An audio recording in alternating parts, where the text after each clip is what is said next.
ஜோதா,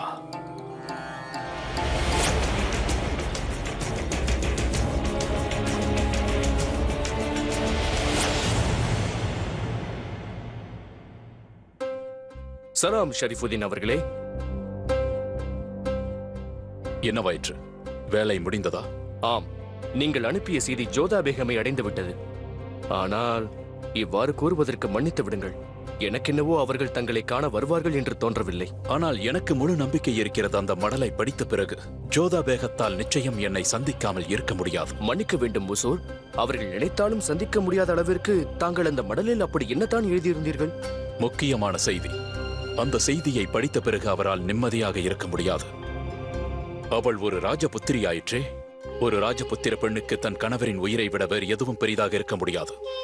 கணவரின் உயிரை காப்பாற்றுவதற்காக எந்த ஆபத்தையும் எதிர்கொள்வார்கள். ஆனால் யாரிடமிருந்து ஷெஹன்ஷாவிற்கு ஆபத்து வரப்போகிறது? அவருடைய மைத்துனரிடமிருந்து. என்னிடமிருந்து அல்ல, அவருடைய இன்னொரு மைத்துனர் அபுமாலியிடமிருந்து.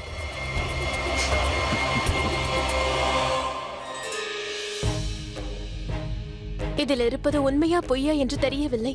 ஆனால் என் நிம்மதி போய்விட்டது. ஒருவேளை ஷெரீஃபுதீன் கூறுவது உண்மையாக இருந்தால் பிறகு... ஜோதா, எனக்கு அந்த ஷெரீஃபுதீன் மீது கொஞ்சமும் நம்பிக்கை இல்லை. அவரே ஷெஹன்ஷாவிற்கு எதிராக திட்டம் தீட்டியவர். பிறகு எவ்வாறு அவரை நம்ப முடியும்?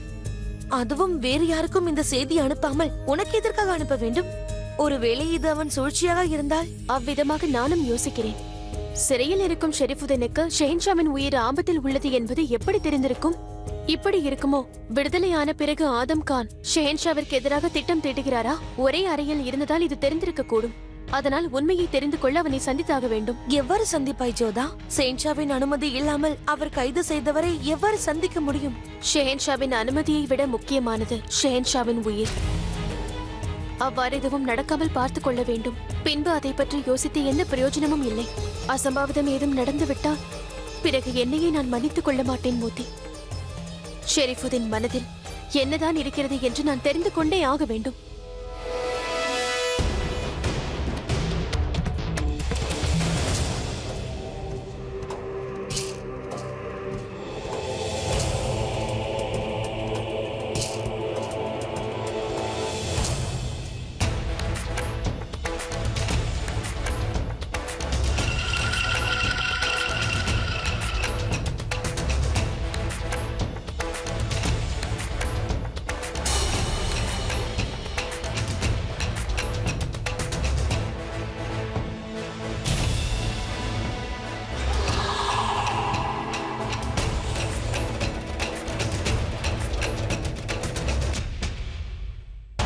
யாருக்கும் இந்த விஷயத்தை பற்றி எந்த விவரமும் தெரியாதே. கூறுங்கள், எதற்காக என்னை இங்கு வரச் சொன்னீர்கள்? தங்களிடம் பேச நினைத்தேன். எவ்வளவு காலமாக நான் தனிமையில் இருக்கின்றேன். என்னிடம் யாரும் பேசுவதே இல்லை. இந்த கம்பிகளும் பேசாது. ஆனால் இங்கு சுவர் அவ்வப்போது என்னிடம் பேசும். தாங்கள் கேள்விப்பட்டிருப்பீர்கள், சுவருக்கும் காதிருக்கிறது என்று. அந்த சுவர் கேட்ட செய்தியை என்னிடம் கூறியது. அதைத்தான் நான் தங்களிடம் கூற விரும்புகிறேன். நான் இங்கு வந்தது ஷெஹன்ஷாவிற்கு ஏற்பட போகும் ஆபத்தை பற்றி தெரிந்து கொள்வதற்கு. உங்கள் மனைவி உங்களை அளவுக்கு அதிகமாக நேசிக்கிறாள். அதனால் தான் நான் இங்கு வந்தேன். இல்லை என்றால் நீங்கள் செய்த துரோகத்திற்கு நான் இங்கு வந்திருக்க மாட்டேன். ஷெஹன்ஷா என்னை கொன்று விடுவார் என்று கனவு கண்டீர்கள். அவ்வாறு நடக்கவில்லை என்றாலும் நான் உங்களை என்றும் மன்னிக்கவே மாட்டேன். எனக்கு தெரியும், நான் மிகப்பெரிய தவறு செய்துவிட்டேன். எனக்கு தெரியும். தங்களுக்கும் ஷெஹன்ஷாவிற்கும் உடல் அளவில் உறவு ஏற்படவில்லை.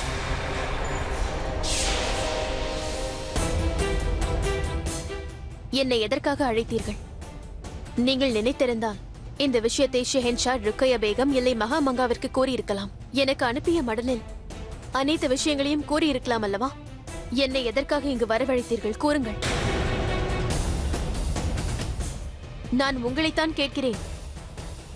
இதற்கு நீங்கள் பதில் அளிக்கவில்லை என்றால் நான் இங்கிருந்து சென்று விடுவேன். நான் கூறுவதை உங்களால் மட்டும்தான் புரிந்து கொள்ள முடியும்.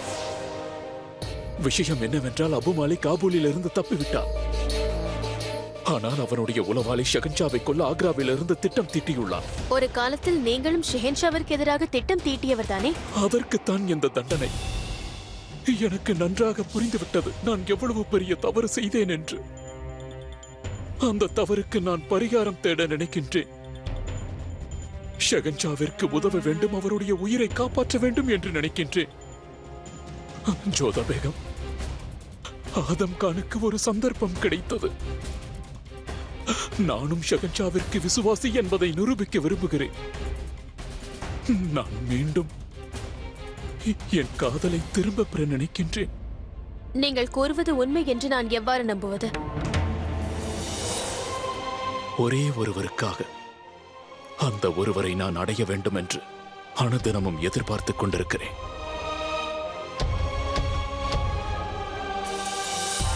அவரை நான் ஆழமாக காதலிக்கின்றேன். அவளுடைய நீண்ட கூந்தல், அவளுடைய அழகான முகம், அவளின் மயக்கும் அழகு, அவளை நான் நினைத்துக் கொண்டே இருக்கிறேன்.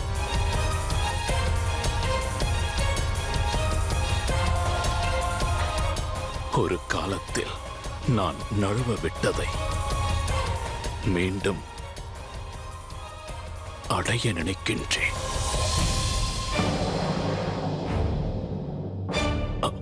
பக்ஷிபானு, அவளுக்காகவாவது நான் கூறுவதை நம்புங்கள்.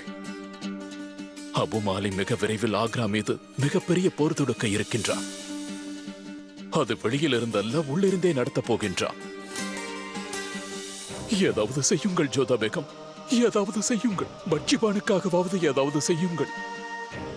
என் மீது நம்பிக்கை வையுங்கள். என்னை நான் நிரூபித்துக் கொள்ள எனக்கு ஒரு வாய்ப்பை பெற்றுத் தாருங்கள். என்னால் சிறையில் இருந்து கொண்டு ஷகன்ஷாவிற்கு எந்த உதவியும் செய்ய முடியாது. ஆனால் உங்களால் முடியும் ஜோதா பேகம். யோசித்து பாருங்கள். தங்களிடம் தவறான செய்தியை கூறி எனக்கு என்ன பலன்? சரி, நான் இதை பற்றி ஷெஹன்ஷாவிடம் கூறுகிறேன். மிக்க நன்றி. வருகிறேன்.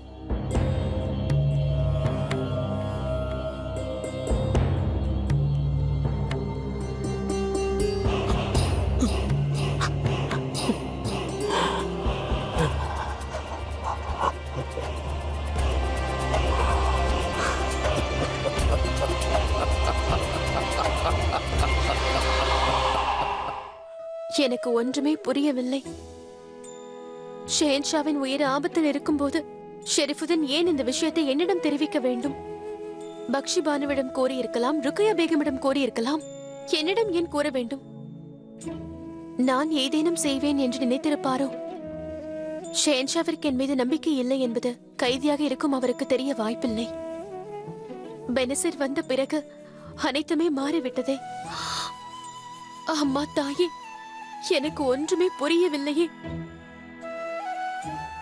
என்ன அப்படி பார்க்கிறீர்கள்? என்னுடைய சங்கடத்தை தங்களால் புரிந்து கொள்ள முடியவில்லையா? எனக்கு நீங்கள் தான் உதவ வேண்டும். ஏதாவது ஒரு வழியை காட்டுங்கள். ஜோதா ஜோதா ஜோதா. மோதி, என்னவாயிற்று? பைத்தியம் பிடித்து விட்டதா? நான் சொல்லும் செய்தியை நீ கேட்டால் பிறகு உனக்கு தான் பைத்தியம் பிடித்துவிடும். அப்படி என்ன விஷயம்? ஜோதா, பகவான் தாசுடன் சிவானியும் இங்கு வருகிறார்கள் உன்னை சந்திப்பதற்காக. என்ன, உண்மையாகவா? உண்மையாகத்தான். மகிழ்ச்சியாக உள்ளதா? வா செல்வோம். ஆம், நானும் அவர்களை பார்க்க வேண்டும். வா. ஹுசூர், இம்முறை விளைச்சல் நன்றாக இருக்கிறது. வரிகளும் நேரத்திற்கு வந்துவிடும். ஷெஹன்ஷா அவர்களுக்கு வெற்றி உண்டாகட்டும். ஆமேரின் இளவரசர் பகவான் தாஸ் அவருடைய தங்கை சிவானியுடன் இங்கு வந்திருக்கிறார். பகவான் தாஸ் இங்கு வந்திருக்கிறாரா? அவரை தக்க மரியாதையோடு அழைத்து வாருங்கள்.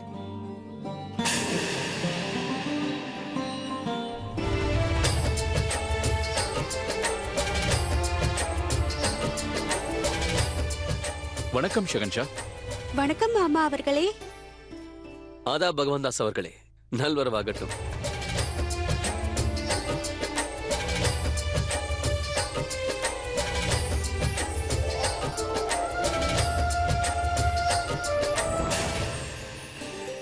சிவானி, நன்றாக இரு. திடீரென்று தாங்கள் ஆக்ரா வந்துள்ளீர்கள், ஏதாவது முக்கியமான காரணமா? ஒன்றுமில்லை. தந்தையார் புனித நீராட மதுரா வந்திருக்கிறார். ஜோதாவை பார்க்க வேண்டும் என்று சிவானியும் பிடிவாதம் பிடித்தாள். அதான் என்னோடு அழைத்து வந்தேன். புனித நீராட தந்தையார் இங்கு 10 நாள் தங்குவார். அதுவரை சிவானி ஜோதாவோடு இங்கு இருக்கட்டும் என்று அழைத்து வந்தேன். நல்ல விஷயம். சிவானி முதல் முறையாக இங்கு வந்திருக்கிறாள். இங்கு அனைத்தையும் சுற்றி பார்க்கலாம், அக்காவோடும் பேசிக் கொண்டிருக்கலாம். சரியான சமயத்தில் தான் வந்திருக்கிறீர்கள். சில நாட்களாக ஜோதா பேகம் உங்களை பத்தி தான் கூறிக்கொண்டிருந்தார். பார்த்தீர்களா ஜோதா பேகம்? உங்கள் தாய் வீட்டிலிருந்து யாரையாவது பார்க்க வேண்டும் என்று நினைத்தீர்கள் அல்லவா? அதிர்ஷ்டம் உங்கள் பக்கம்தான். அடடா சிவானி, வணக்கம் மகாராணி அவர்களே. நன்றாக இரம்மா, உன்னை பார்த்ததில் மிக்க மகிழ்ச்சி. ஜோதா பேகம், சிவானியை தங்களோடு அழைத்துச் செல்லுங்கள். இவர்களை உபசரிப்பதில் எந்த குறையும் இருக்கக்கூடாது, கவனமாக இருங்கள். வா. வருகிறேன்.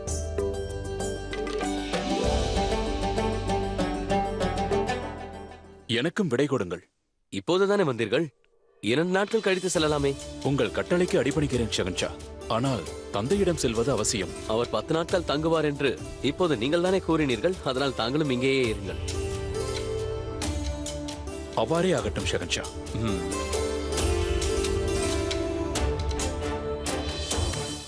நீ என்னோடு இங்கு இருப்பதை என்னால் நம்பவே முடியவில்லை.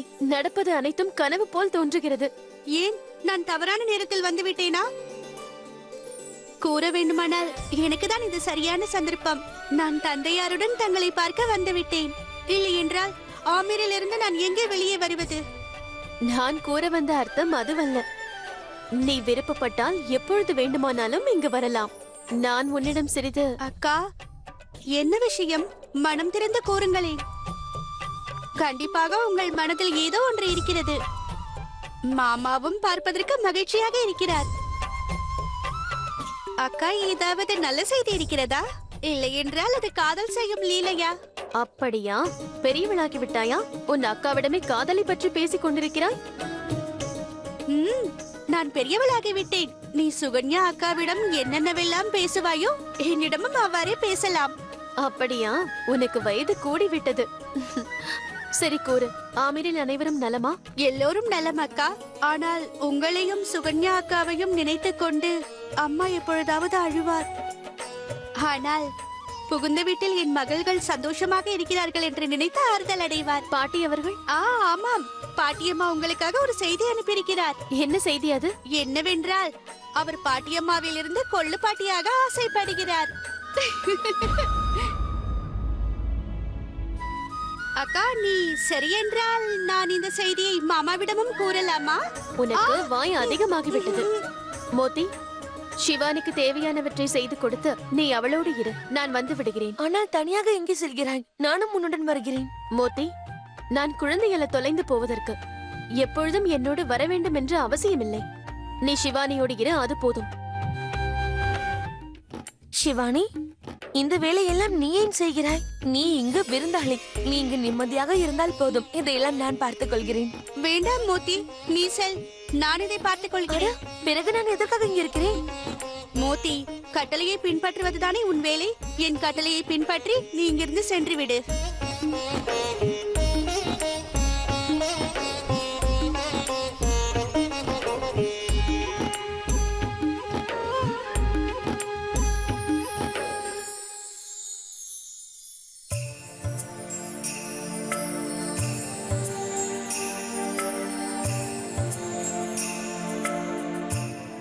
பிரியமான சிவானி, நீயும் நானும் ஒருவரை ஒருவர் நேசிக்கிறோம். சமுதாயத்தில் உள்ள ஏற்ற தாழ்வுகள் நம்மை சேர விடாது. நீயோ ஒரு புறம் ராஜகுமாரி, நானோ ஒரு சாதாரண சிற்பி. இது போன்ற சூழ்நிலையில் நம்மால் ஒன்று சேரவே முடியாது. உன்னை சந்திக்க எனக்கு ஒரு மார்க்கம் கிட்டியிருக்கிறது. நான் ஒரு வேலை தேடி மதுராவிற்கு செல்வதாக இருக்கிறேன். நீ எவ்வாறாவது உன் அக்காவிடம் ஆக்ரா வந்துவிடு. நான் மதுராவில் இருந்து ஆக்ரா வந்து உன்னை அங்கிருந்து அழைத்துச் செல்கிறேன். நாம் திருமணம் செய்து கொள்ளலாம். நீ இல்லாமல் ஒரு கணம் கூட வாழ முடியாது சிவானி. உன்னுடைய தேஜ்வந்த்.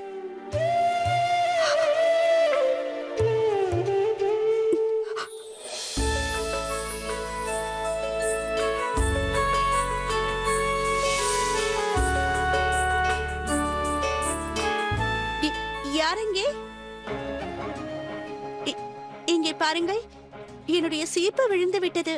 எடுத்து தாருங்கள்.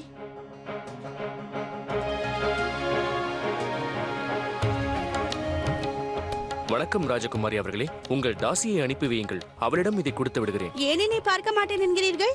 மன்னிக்கவும் இளவரசி, என்னால் தலைநிமிர்ந்து தங்களை பார்க்க முடியாது. ஏன் முடியாது? நான் ஒரு சாதாரண சிற்பி ஆவேன், தாங்களோ இளவரசி ஆவீர்கள். நான் தங்களை ஏறெடுத்து கூட பார்க்க கூடாது. இது இங்கிருக்கும் கட்டுப்பாடாகும்.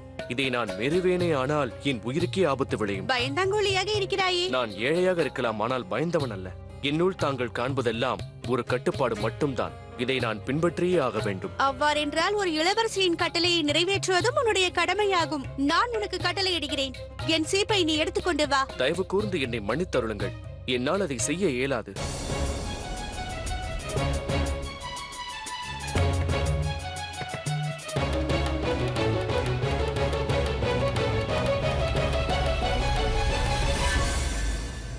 உனக்கு எவ்வளவு தைரியம் இருக்கும்?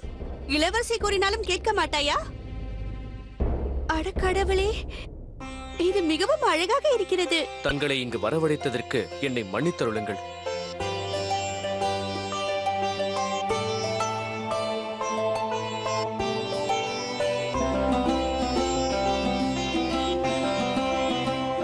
என்னுடைய இயலாமையை புரிந்து கொள்வதற்கு முயற்சி செய்யுங்கள்.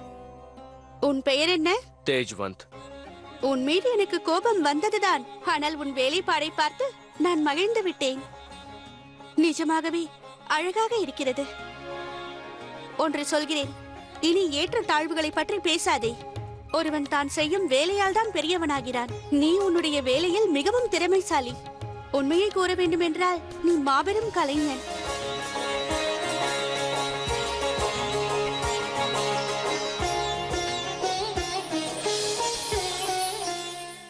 அவரை நான் முதல் பார்வையிலேயே ஏற்றிக்கொண்டு விட்டேன். இந்த காதல் விசித்திரமாக இருக்கிறது. இது அந்தஸ்தையும் பார்ப்பதில்லை, எதையும் பார்ப்பதில்லை. மனம் காதல் வயப்பட்டு விடுகிறது. நான் ஒரு ராஜகுமாரியாக இருந்தும் கூட ஒரு கலைஞன் மீது காதல் வயப்பட்டு விட்டேன். நான் உங்களுக்காக எது வேண்டுமானாலும் செய்வேன். ஆகையால் தான் நான் அனைவரையும் சமாளித்து ஆக்ராவிற்கு வந்துவிட்டேன்.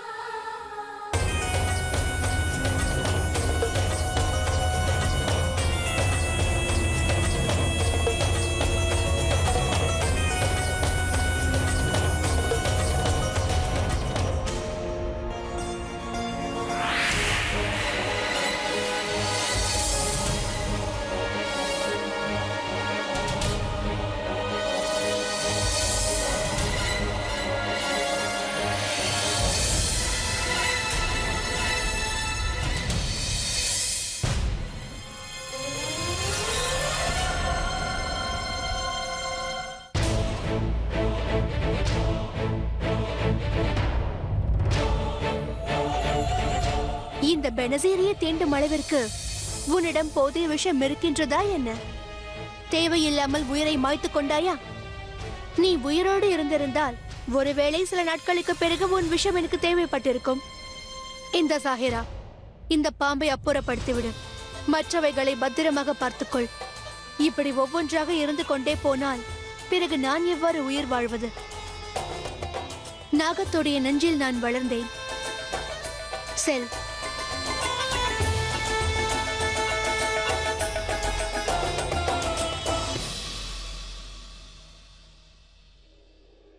ஆதாப் அண்ணன் அவர்களே.